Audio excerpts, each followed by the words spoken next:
The number of children and adults tortured in the name of mainstream religious orthodoxy historically outweighs onslaught by Satanists. Valerie Sinison. Most, if not all of us, have heard the term Satanic Panic at least once in our lives. It refers to a time in the 1980s and early 1990s when hundreds of innocent people were accused of horrendous acts against children. Anything out of the norm was devil worship. Games, such as Dungeons & Dragons, were highly criticized and demonized for their content. Different religions were scrutinized. People spread unfounded fear, and the media propagated a wave of moral panic. This strange craze that swept across the globe all started in Victoria, British Columbia, Canada. The fear of millions was all thanks to a doctor, his patient, and a now discredited biography. Lawrence Pazder was born to Stanley and Helen on April 30, 1936. He lived with his parents and 4 siblings, Ron, Henry, Ted, and Virginia, in Edmonton, Alberta, Canada. He was raised in the city and eventually attended the University of Alberta in the late 1950s and early 1960s. In 1961, Lawrence completed his undergraduate medical training at the U of A. To continue his schooling, he moved to England and attended the University of Liverpool. Here, he received a diploma in tropical medicine in 1962. Following his graduation, Lawrence moved to Nigeria and practiced medicine from 1962 to 1964. While in Africa, Lawrence took great interest in different African religions and their religious ceremonies. Studying them became as common a hobby as gardening. Despite his fascination with the people of Africa, Lawrence returned to Canada in 1964. Upon his return, he moved to Montreal, Quebec, to attend McGill University. Over the next few years, he continued his studies and completed psychiatric training in 1968. But studying wasn't the only thing Lawrence did. He met a young woman named Marilyn and married her. The couple would eventually have 4 children together. The young family settled in Victoria, British Columbia, and Lawrence opened a private psychiatric practice. In 1973, Lawrence started seeing Michele Smith at his practice. She became a regular patient. In 1976, Lawrence was treating Michele for depression related to a miscarriage when she told him something odd. She confided in him that she felt she had something important she needed to tell him, but could not remember what it was. Soon after, their sessions took a turn for the bizarre. One session allegedly saw Michele scream unendingly for 25 minutes before she began speaking with the voice of a 5-year-old. This strange turn of events prompted Lawrence to begin recovered memory therapy on Michele. Recovered memory therapy, or RMT, is a catch-all term for a controversial and discredited form of psychotherapy. It used one or more unproven therapeutic techniques like psychoanalysis, hypnosis, past life regression, guided imagery, and sodium amytal interviews using emobarbital, a drug with sedative hypnotic properties. The purpose of RMT is to recover memories that can be buried in the subconscious due to their traumatic nature.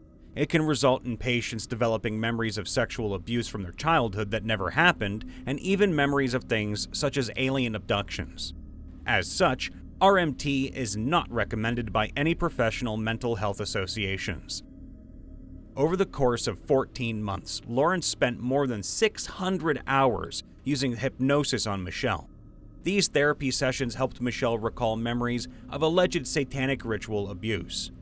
Between 1954 and 1955, when Michele was just 5 years old, she suffered her supposed abuse at the hands of her mother, Virginia, and the members of a satanic cult at the Ross Bay Cemetery in Victoria.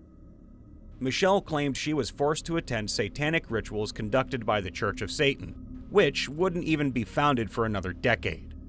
She said there were multiple rituals that culminated in a final ritual that lasted for 81 days. The final ritual supposedly involved summoning Satan himself.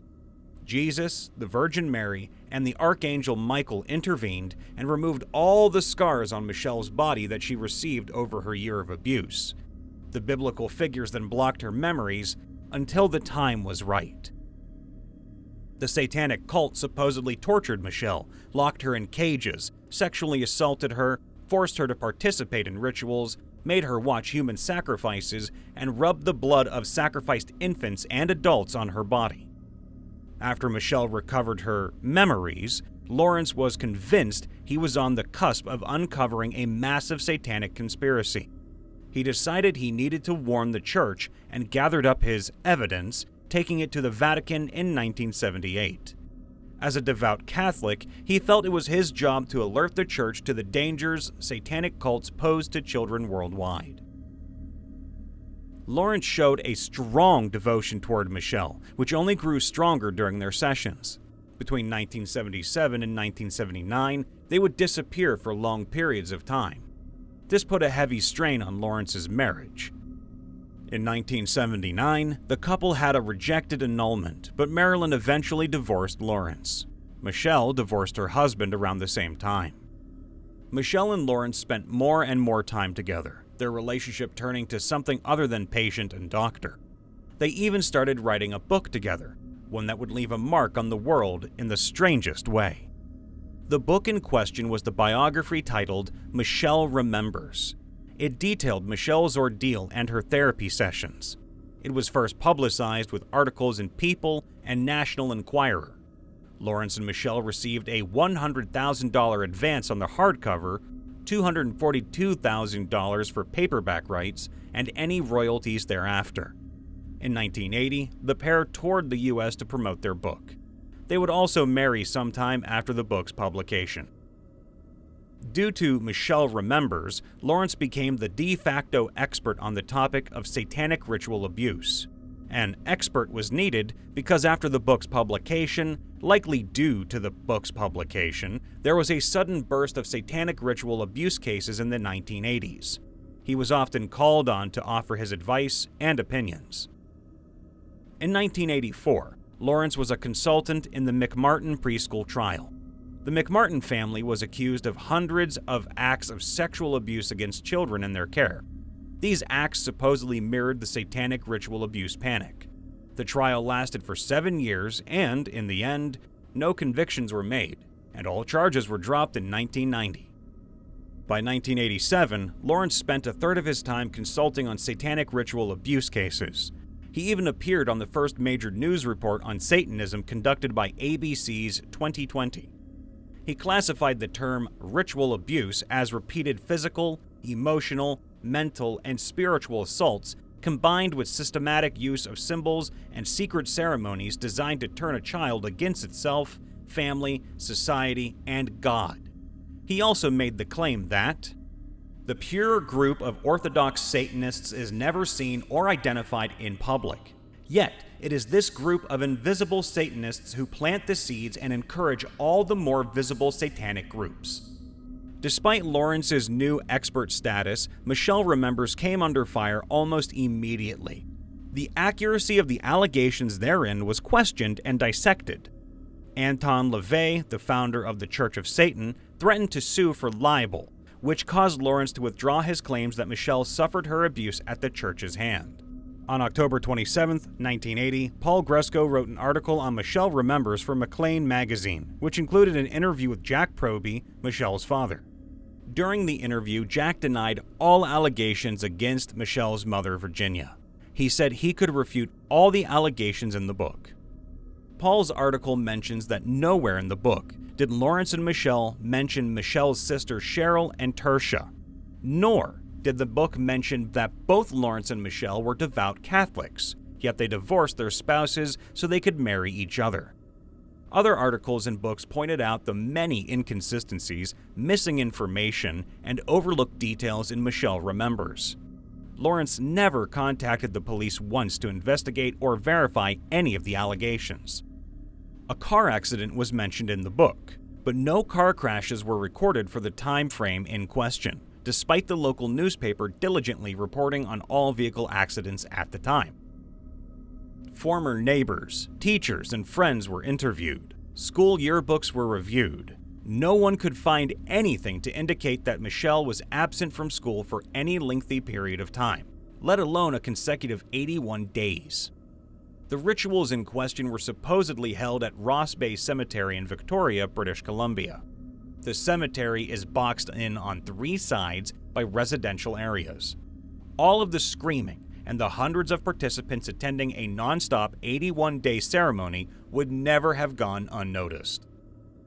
Outside of Virginia, none of Michele's supposed abusers have ever been identified. Several journalists have noticed that Michele's memory suspiciously aligned with current popular media, such as The Exorcist. Authors and journalists also noticed that no one ever reported Michele's sexual abuse to the police.